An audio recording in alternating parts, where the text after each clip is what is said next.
नमस्कार। एमसीक्यू प्रश्नों की श्रृंखला में कक्षा 12वीं अंतरा भाग 2 इसके पाठ असगर वजाहत, इनकी रचनाएं, लघु कथाएं। आपके पाठ्यक्रम में इनकी 4 लघु कथाएं हैं। उन 4 लघु कथाओं पर आधारित बहुवैकल्पिक प्रश्नों पर हम चर्चा करेंगे। तो हमने इसमें गद्यांश पर आधारित प्रश्न दिए हैं, क्योंकि परीक्षा में गद्यांश पर आधारित प्रश्न ही आपको पूछे जाते हैं। तो पहला गद्यांश है, अगले दिन मैंने यहाँ से लेकर के मुंह में चला गया। अब यहाँ से प्रश्न है, ये गद्यांश आप अपनी पुस्तक में से पढ़ लेंगे, और नहीं पढ़ा है तो आप दूसरे वीडियो में इस गद्यांश को, इस कहानी को, इन चारों कहानियों को आप समझ सकते हैं, उनका अर्थ और उनके प्रश्न भी समझ सकते हैं। इस वीडियो में बहुवैकल्पिक प्रश्नों पर ही चर्चा होगी। प्रश्न नंबर 1, गधा शेर के मुंह में अपनी इच्छा से क्यों जा रहा था? विकल्प ए, हरी घास खाने के लिए, बी, झगड़ा करने के लिए, सी, शेर से मित्रता करने के लिए, डी, रोजगार के लिए। तो इसमें विकल्प सही होगा ए, हरी घास खाने के लिए। जो गधा है वो शेर के मुंह में हरी घास खाने के लिए जाता है। जो अलग अलग जानवर हैं वो अलग अलग इच्छाओं की पूर्ति के लिए जाते हैं। तो अब आते हैं प्रश्न नंबर 2, लोमड़ी शेर के मुंह में क्यों गई? ए, मांस खाने के लिए, बी, रोजगार या नौकरी के लिए, सी, शेर से बदला लेने के लिए, डी, मोक्ष प्राप्ति के लिए। तो इसमें विकल्प सही होगा बी, रोजगार या नौकरी के लिए। अब है प्रश्न नंबर 3, उल्लू शेर के मुंह में क्यों गया? पहले गधा और लोमड़ी गए थे, अब उल्लू की बारी है। तो उल्लू शेर के मुंह में क्यों गया था? नौकरी के लिए, व्यवस्था को ठीक करने के लिए, निर्वाण या मोक्ष की प्राप्ति के लिए, अंधविश्वास खत्म करने के लिए। तो इसमें विकल्प सी सही होगा, निर्वाण या मोक्ष प्राप्ति के लिए। प्रश्न नंबर 4, शेर कहानी में शेर किसका प्रतीक है? विकल्प है इसके, ए, व्यवस्था का, बी, स्वर्ग का, सी, शासक का, डी, जनता का।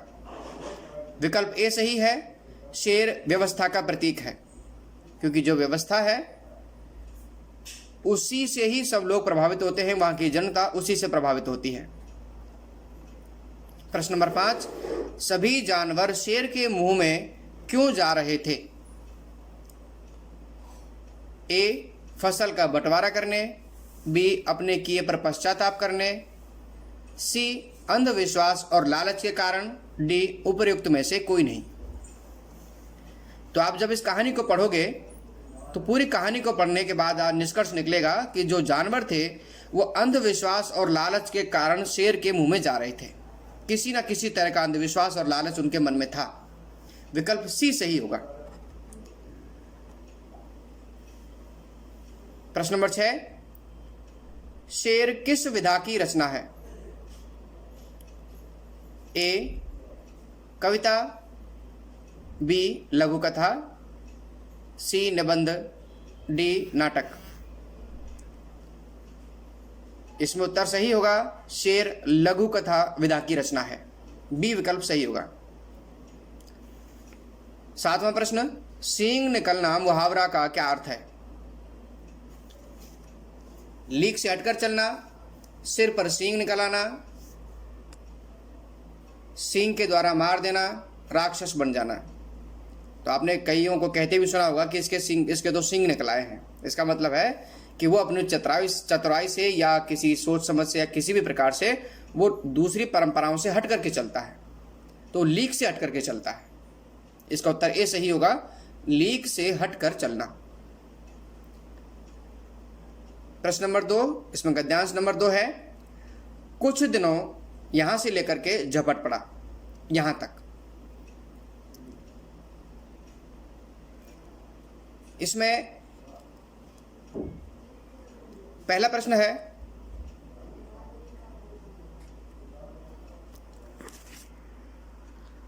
प्रस्तुत कहानी में अहिंसा और सह अस्तित्ववाद का समर्थक कौन है?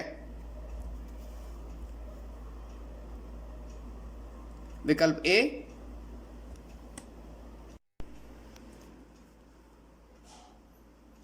ए शेर, बी उल्लू, सी गधा, डी लोमड़ी। तो इसमें जो उत्तर सही होगा वो शेर है, क्योंकि इस कहानी में शेर को अहिंसा और सह अस्तित्ववाद का समर्थक बताया गया है।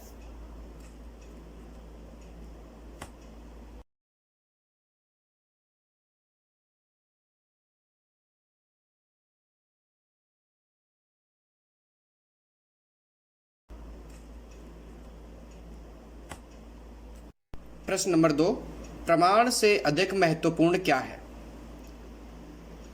ए श्रद्धा, बी तर्क, सी पूछताछ, डी विश्वास। तो प्रमाण से अधिक महत्वपूर्ण क्या है, यह आपको इस कहानी के आधार पर बताना है।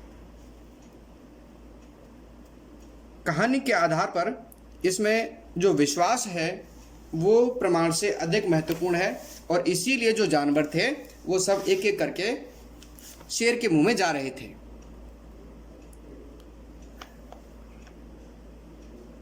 प्रश्न नंबर 3, बाहर बने रोजगार के दफ्तर को स्टाफ के कर्मचारियों ने क्या बताया? ए मिथ्या, बी विश्वास, सी हरी घास, डी स्वर्ग का द्वार। तो बाहर बने जो रोजगार के दफ्तर के थे उनको स्टाफ के कर्मचारियों ने मिथ्या बताया। इसमें विकल्प ए सही है, मिथ्या। प्रश्न नंबर 4, शेर लेखक की तरफ क्यों झपट पड़ा? विकल्प ए क्योंकि लेखक ने शेर को मारने की कोशिश की, बी क्योंकि लेखक ने शेर को खाना नहीं दिया, सी क्योंकि लेखक ने शेर के मुंह में जाने से मना कर दिया, डी उपर्युक्त में से कोई नहीं। तो इसमें विकल्प सही है, लेखक ने शेर के मुंह में जाने से मना कर दिया था, इसलिए शेर को गुस्सा आया और वो उसकी तरफ झपट पड़ा। प्रश्न नंबर 4, शेर कहानी के लेखक कौन है? असगर वजाहत, मुंशी प्रेमचंद, विष्णु खरे, जयशंकर प्रसाद। इस कहानी के लेखक हैं असगर वजाहत। अगली जो लघु कथा है वो पहचान है। इस पर आधारित पहला प्रश्न है, राजा ने जनता को आंखें बंद करने का आदेश क्यों दिया? ए ताकि जनता को शांति मिलती रहे, बी ताकि जनता को राजा के कार्य दिखाई ना दें और आंख बंद करके भरोसा करते रहें, सी ए और बी दोनों, डी उपरोक्त में से कोई नहीं।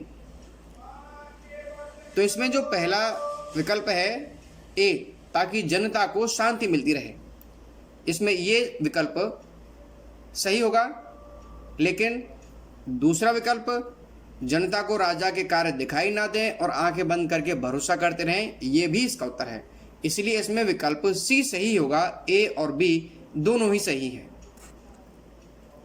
प्रश्न नंबर 2, कानों में शीशा डालने या डलवाने का जो नतीजा निकला वो क्या निकला? कानों में शीशा डलवाने का नतीजा क्या निकला? राजा ने जितने भी नागरिक थे, जनता थी, उनके कानों में शीशा डलवा दिया। क्यों डलवा दिया वो आप कहानी पढ़ेंगे तब आपको पता चलेगा। बाकी उसका नतीजा क्या निकला? ए सबके कानों से तेजी से सुनाई देने लगा, बी सभी नागरिक मर गए, ये इसमें उत्पादन गलत टाइप हो गया है, सी उत्पादन आश्चर्यजनक तरीके से बढ़ गया, डी उत्पादन घट गया। अब आपको कहानी के आधार पर ही उत्तर देना है, तो इसमें विकल्प सी सही होगा, क्योंकि उत्पादन आश्चर्यजनक तरीके से बढ़ गया। प्रश्न नंबर 3, राजा ने होठ सिलवाने का आदेश क्यों दिया? ए जनता बोलती रहे, बी जनता को अधिकाधिक लाभ मिल सके, सी क्योंकि बोलना उत्पादन में बाधक होता है, डी उपरोक्त सभी। तो राजा ने होठ सिलवाने का आदेश इसलिए दिया था कि लोग बोले नहीं, क्योंकि बोलने से क्या होता है, बोलने से उत्पादन में बाधा पैदा होती है, और जो बोलना है वो उत्पादन में बाधक होता है। इसलिए विकल्प सी सही है। प्रश्न नंबर 4, राजा द्वारा जनता के आंख, कान और मुंह बंद करवाने का वास्तविक उद्देश्य क्या था? ए, जनता को निरंकुश बनाना। बी, जनता को अधिक अधिकार प्रदान करना। सी, जनता को गुमराह करके स्वयं निरंकुश बनना। डी, अच्छी तरह से प्रजा का पालन पोषण करना। तो कहानी में जो दिखाया गया है, कहानी में जो घटनाएं दिखाई गई हैं वो एक है, उनके आधार पर लेखक ने व्यंग्य किया है, और उस राजा के कार्यों के द्वारा जो दिखाना चाहता है लेखक वो ये है कि जनता को गुमराह करके राजा स्वयं निरंकुश बनना चाहता है। तो इसमें विकल्प सी सही होगा।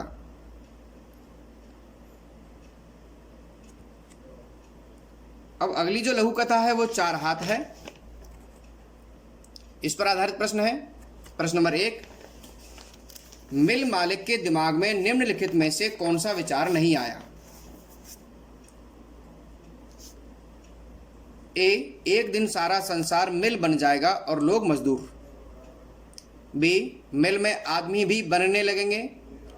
सी, मजदूरों के 4 हाथ हों तो काम तेजी से होगा। डी, उपरोक्त सभी। तो इसमें से कौन सा विचार नहीं आया? इसमें से कोई सा भी विचार ऐसा नहीं है जो उसके दिमाग में नहीं आया, यानी कि तीनों ही विचार उसके दिमाग में आए। इसलिए इसमें विकल्प डी सही है, उपरोक्त सभी विचार, यानी कि उपरोक्त सभी जो विचार हैं वो उसके दिमाग में आए।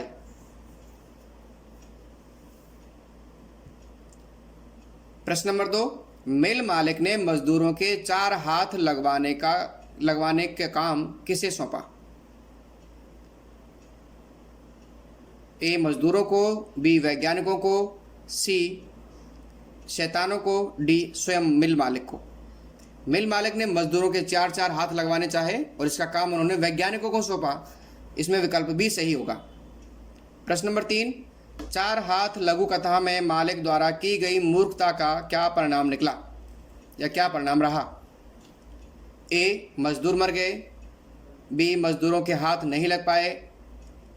सी, मिल में आदमियों का निर्माण होने लगा। डी, ए और बी दोनों सही हैं। तो मूर्खता का परिणाम ये निकला कि मजदूर मर गए और मजदूरों के 4 हाथ नहीं लग पाए। इसमें ए और बी दोनों सही हैं, अर्थात विकल्प डी सही है इसमें। प्रश्न नंबर 4, मालिक ने समस्या का हल कैसे निकाला? 4 हाथ लघु कथा के आधार पर बताइए। ए, मजदूरों के 4 हाथ लगवा दिए, ऐसा नहीं हो पाया। बी, मजदूरों के हाथ कटवाए थे और मजदूर मर भी गए थे। सी, मजदूरी आधी कर दी और मजदूर 2 गुने रख लिए। डी, मिल बेच दी। तो उसने जो समस्या थी कि उत्पादन कैसे बढ़ाया जाए या बचत कैसे की जाए, तो उसके लिए उन्होंने मजदूरी आधी कर दी और मजदूर 2 गुने रख लिए। तो उतने ही पैसे में 2 गुने मजदूर आ गए और 2 गुने मजदूर आए तो काम अधिक होने लगा। इसलिए विकल्प इसमें सी सही है।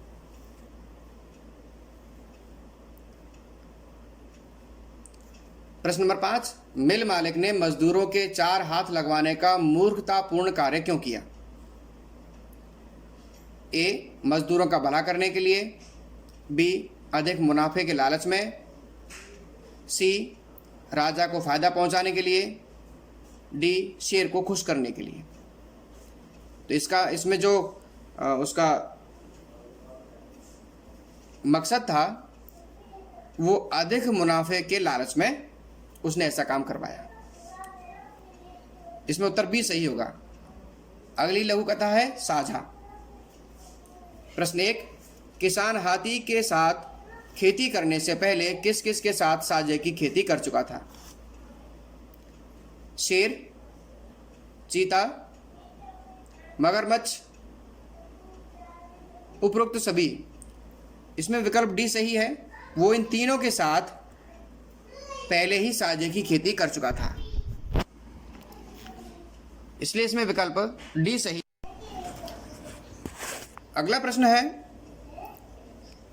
किसान ने हाथी के साथ साझे में कौन सी फसल की? गेहूं की, ज्वार की, गन्ने की, चने की। विकल्प सी सही होगा, गन्ने की फसल किसान ने हाथी के साथ साझे में की। प्रश्न नंबर 3, हाथी किसान पर किस बात पर बिगड़ा?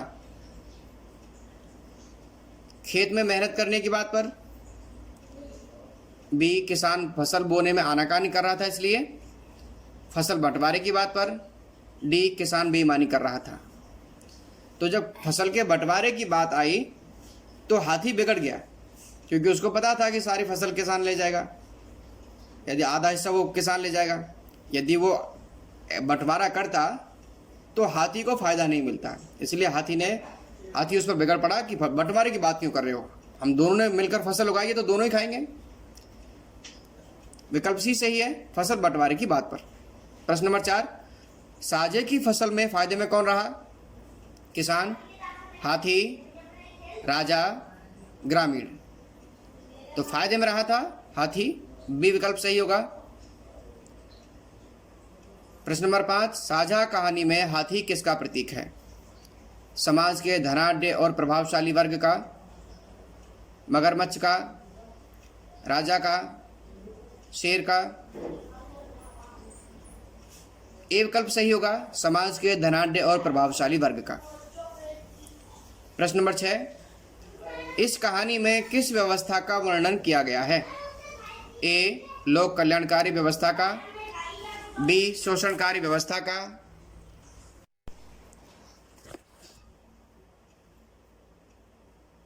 तो प्रश्न नंबर 6 था, इस कहानी में किस व्यवस्था का वर्णन किया गया है? ए लोक कल्याणकारी व्यवस्था का, बी शोषणकारी व्यवस्था का, सी समाजवादी व्यवस्था का, डी लोगों का भला करने वाली व्यवस्था का। तो इसमें जो व्यवस्था है वो शोषणकारी व्यवस्था का प्रतीक है। बी विकल्प इसका सही होगा। प्रश्न नंबर 7, पट्टी पढ़ाना मुहावरे का क्या अर्थ है? पट्टी पर पढ़ना सिखाना, झांसा देना या गलत सलाह देना, सही सलाह देना, अपना उल्लू सीधा करना। विकल्प बी सही है, झांसा देना या गलत सलाह देना, ये इसका अर्थ है। प्रश्न नंबर 8, शेर पहचान, चार हाथ और साझा लघु कथाओं के लेखक कौन हैं? ए प्रेमचंद, बी दिनकर, सी राजेश जोशी, डी असगर वजाहत। तो पाठ की शुरुआत में भी हमने बताया था इसके जो लेखक हैं वो असगर वजाहत हैं। डी विकल्प सही होगा।